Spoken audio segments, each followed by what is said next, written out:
Channel पर आप सभी का फिर से स्वागत है। पिछले वीडियो में हमने समास की परिभाषा समझी और हमने देखा कि समास को मुख्य तौर पर चार भागों में बांटा गया है। किसी सामासिक शब्द में कौन सा पद प्रधान है, इस आधार पर समास को चार भागों में बांटा गया है। अगर प्रथम पद प्रधान हो तो वहां पर आपके अव्ययी भाव समास होता है। तो आज हम अव्ययी भाव समास पढ़ेंगे। अव्यय भाव समास में मुख्य तौर पर तीन बिंदु शामिल है। एक तो आपको पता है कि इसमें प्रथम पद प्रधान होता है। प्रथम पद के अनुसार पूरे वाक्य का अर्थ है, उस पर प्रभाव प्रथम पद का अधिक पड़ता है, प्रधान होता है। तो यहां पर आप देखेंगे पहला पॉइंट है प्रथम पद प्रधान होता है। दूसरा है इस समास में प्रथम पद कोई अव्यय शब्द या उपसर्ग होता है। उपसर्ग आप सभी जानते हैं, जैसे आ हो गया, बे हो गया, नी हो गया, ये सभी उपसर्ग है। तो पहला पद यहां पे क्या होगा? उपसर्ग होगा या फिर क्या होगा? अव्यय होगा। अब ये अव्यय क्या होते हैं?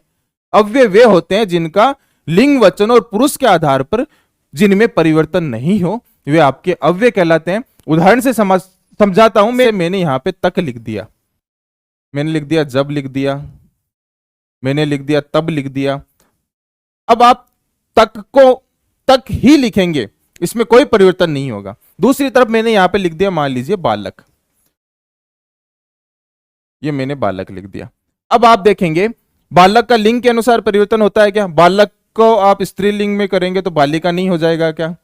जबकि ये जो तक है ये तक ही रहेगा, ये तकी नहीं होगा, तको नहीं होगा। तो जिसका लिंग, वचन और पुरुष के आधार पर परिवर्तन नहीं होता है, वे आपके अव्यय कहलाते हैं, अव्यय शब्द कहलाते हैं। यहां पर आप देखते हैं, इसको आप बालिका लिख दिया, बालक लिख दिया, बालक को आप बालकों भी कर सकते हो। उपसर्ग हो प्रथम पद या फिर कोई अव्यय हो, वहां पर आपके अव्यय भाव समास होता है। तीसरी बात यह है कि पुनरावृत्ति शब्द भी अव्यय भाव समास में आते हैं। शब्दों की अगर पुनरावृत्ति हो तो वहां पर भी आपके अव्यय भाव समास होता है। जैसे लूटम लूट हो गया, रातु रात हो गया। लूट शब्द पुनरावृत्ति, लूट शब्द की पुनरावृत्ति हो रही है, रात शब्द की पुनरावृत्ति हो रही है। शब्दों की पुनरावृत्ति होने पर भी वहां अव्यय भाव समास होता है। तो यहां पर आपने अव्यय भाव समास की विशेषता पढ़ी। अब आपको देखिए ये क्या है, इसे आप क्या कहेंगे? इसे आप कहेंगे सामासिक शब्द। समास होने पर यह शब्द बना तो सामासिक शब्द है। इसको आप, इसका आप पूरा अर्थ प्रकट करेंगे तो इसे क्या कहेंगे आप? समास विग्रह। यानी इसको आप विस्तार से लिखने का प्रयास करेंगे, वही आपके क्या हो गया?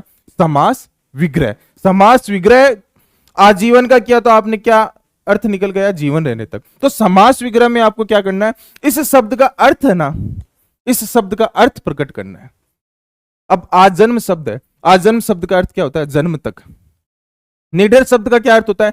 डर से रहित निडर है, बिना डर के निडर है। तो शब्द का जब आप पूरा अर्थ प्रकट कर देंगे तो वही आपके क्या हो गया? वही आपके समास विग्रह हो गया।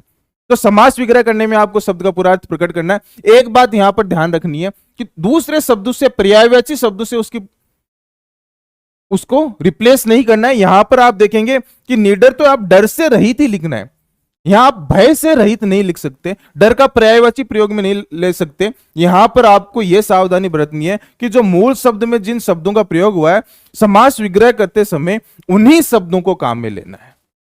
अव्यय भाव समास के उदाहरण में आपको अलग अलग करके समझा देता हूं, लेकिन समास विग्रह में आपको मैंने एक बात बताई, उसको ध्यान से समझ लो। समास विग्रह का अर्थ होता है कि आपको जो मूल शब्द है उसको विस्तार से प्रकट करना है, सामासिक जो शब्द है उसका अर्थ प्रकट करना है। इस शब्द का अर्थ क्या होता है वही आपके समास विग्रह होता है। जैसे आमरण शब्द का अर्थ क्या हो गया? मरण तक।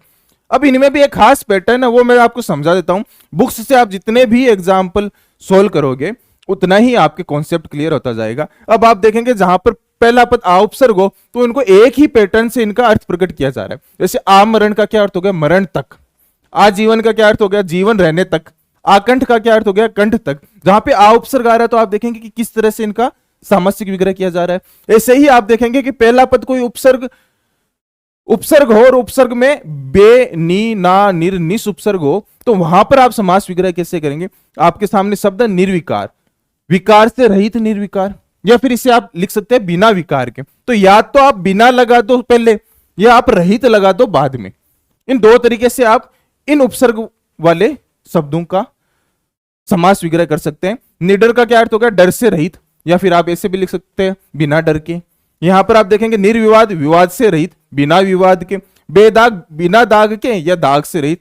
दोनों तरह से आप इनका समास विग्रह कर सकते हैं। तो एक पैटर्न आप समझ पा रहे हैं कि किस तरह के उपसर्ग का प्रयोग करने पे किस तरह से उनका समासिक विग्रह होता है। जितना एग्जाम्पल सोल्व करेंगे आपको समझ में आ जाएगा। वैसे आपको मेन बात यह ध्यान में रखनी है कि उसका अर्थ प्रकट करना है। अब आप सभी हिंदी भाषी, हम सभी हिंदी भाषी है, तो हमें ज्यादातर शब्दों का अर्थ पता है, और जो शब्द का अर्थ है वही उसका समास विग्रह है। फिर देखते हैं हम कुछ शब्दों का अर्थ आपको पता नहीं है, वो आप जितना प्रैक्टिस करेंगे वहां से आपको समझ में आ जाएगा।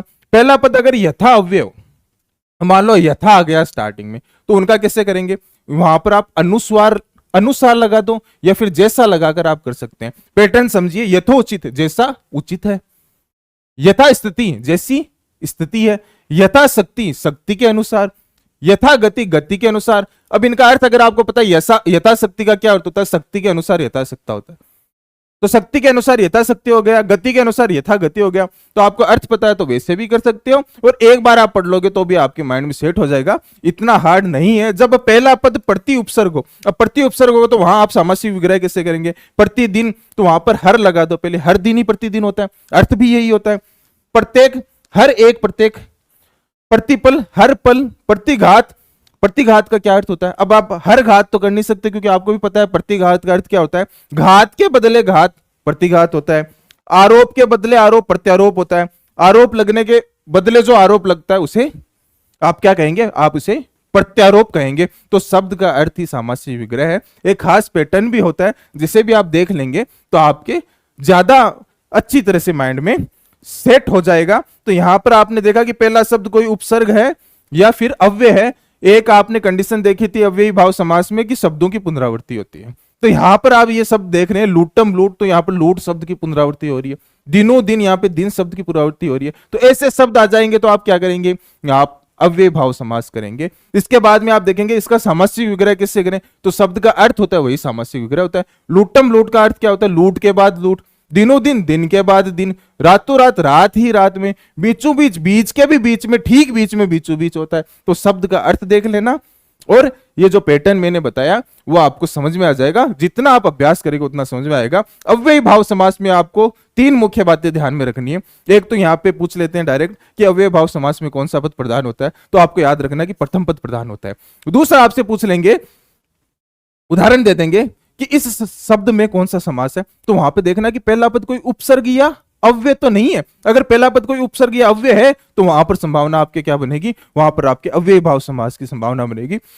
एक और बात, जो तीसरी बात आपको ध्यान में रखनी है कि अगर शब्दों की पुनरावृत्ति होती है तो वहां पर भी आपके अव्ययी भाव समास होता है। तो शब्द देखकर आपको समास पूछेंगे तो आप उपसर्ग, अव्यय और शब्दों की पुनरावृत्ति, इन तीन बातों से समास का, अव्ययी भाव समास का अंदाजा लगा सकते हैं। और अगर आपको सामासिक विग्रह करने को बोले तो आप क्या करेंगे? आप उस शब्द का अर्थ समझेंगे, उस शब्द का अर्थ ही आपको सामासिक विग्रह में करना है। शब्दों को रिप्लेस नहीं करना है। जैसे हमने समझा कि निडर का अर्थ होता है डर से रहित, तो आप उसे भय से रहित नहीं करेंगे। जो आपको सामासिक शब्द दिया है उसमें जो शब्द प्रयोग में लिए गए उन्हीं शब्दों को आप सामासिक विग्रह में प्रयोग में लेंगे। और फिर मैंने कुछ उपसर्ग का आपको एक पैटर्न भी बताया है जो आपने यहां पर देखा है कि यथो लगने पर जैसा से करते हैं या फिर अनुस्वार लगा के करते हैं। ये शब्द के अर्थ से भी पता कर सकते हैं, और इस पैटर्न से आप जितने एग्जाम्पल सोल्व करेंगे आपको आइडिया लग जाएगा। यह है आपके अव्ययी भाव समास। नेक्स्ट वीडियो में हम तत्पुरुष समास की बात करेंगे। आज के लिए इतना ही। चैनल पर नए हैं, चैनल को सब्सक्राइब जरूर करें। मिलते हैं नेक्स्ट वीडियो में। धन्यवाद।